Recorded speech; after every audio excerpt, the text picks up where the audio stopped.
Hello guys, so this is a simulation that's going to walk you through protein synthesis. Okay, so this dark blue circle that you see here in the middle of the cell is the nucleus. Okay, and inside the nucleus we're going to have the DNA. So you see here the DNA, we're going to focus on one piece of the DNA, and that's the molecule that's shown here. This is DNA. It has two strands, it's a double helix. Okay.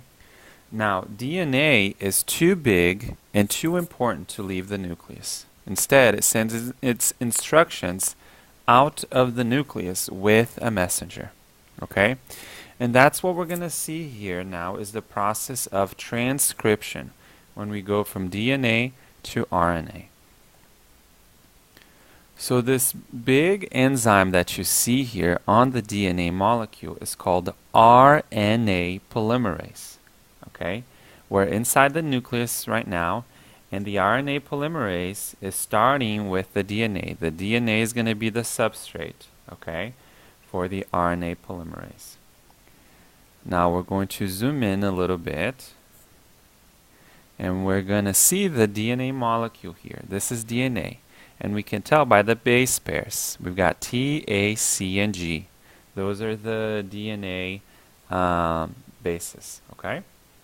So we're going to go another step, and what RNA polymerase is going to do, it's going to split DNA, okay, and then it's going to start building a molecule that's going to be the messenger for DNA. This molecule with the red strand here is called mRNA, or messenger RNA. Now you can see that its base pairs are a little bit different from DNA. DNA is TCGA, but RNA has a U instead of a T. The other ones are the same, AGC right here. Okay? So RNA polymerase is building this message from the instructions in DNA until it reaches a stop signal. So here's a stop signal right here. When it reaches that stop signal, okay, it's done. Okay, so the summary is that the enzyme RNA polymerase catalyzes the process of transcription. That's going from DNA to mRNA. The enzyme uses DNA as a template to produce a complementary strand of mRNA. This all occurs in the nucleus of a eukaryotic cell. Now we're going to go to the next step in this process, which is called the translation. The first one was transcription, so we transcribe the DNA into mRNA. Now we're going to translate the RNA into a protein. Okay, so the RNA polymerase is going to leave the DNA, and the mRNA is going to leave the nucleus, okay, through a nuclear pore. Now we're in the cytoplasm. Okay, and then we're going to get a ribosome that's going to attach to the mRNA. So this organelle right here is called a ribosome. Okay, and this ribosome has some RNA in it as well. It's called rRNA for ribosomal RNA. So the ribosome has ribosomal RNA, and it's attached to the mRNA, the messenger RNA, and this is in the cytoplasm. Okay, so this molecule that's going to start everything off is mRNA. Now what's going to happen here? As you see, okay, we're going to get this whole thing match these base pairs on the mRNA. So I want to go over what these are. So here at the bottom we have mRNA, and the group of 3 bases is called a codon. That's C-O-D-O-N, a codon. Okay, and then over here on top we're going to have the anticodon. It's the complementary codon.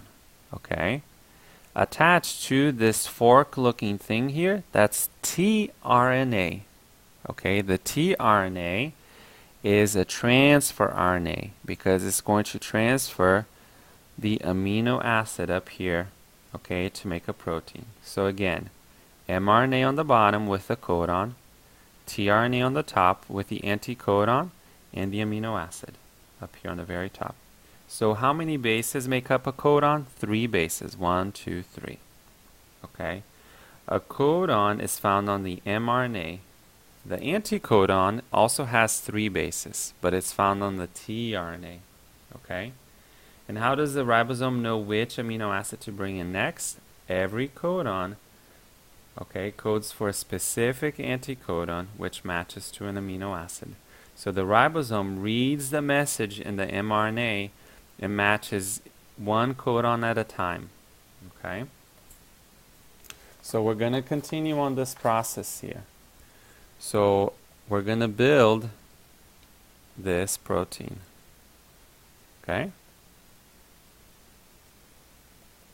So as you see, we're matching one codon at a time, and each codon is being translated into a specific amino acid.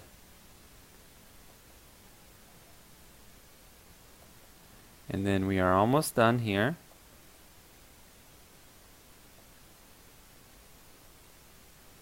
And here we go. We finished. We saw the stop image. And here is the protein, okay, that we made. All right? So what do amino acids link up to form? They form proteins. Okay, that's the final product. So this summary. After transcription is complete, mRNA leaves the nucleus and moves into the cytoplasm. A ribosome attaches to the mRNA and reads one codon or 3 bases at a time. For every codon, there is a complementary anticodon found at the bottom of a tRNA molecule. Attached to the top of each tRNA molecule is an amino acid. As the ribosome reads the mRNA, different tRNAs are brought in carrying different amino acids. The amino acids link together to form a protein chain until the ribosome reaches a stop codon. This process is called translation because the cell is changing molecular languages from a nucleic acid, mRNA, to a protein, which is made of amino acids.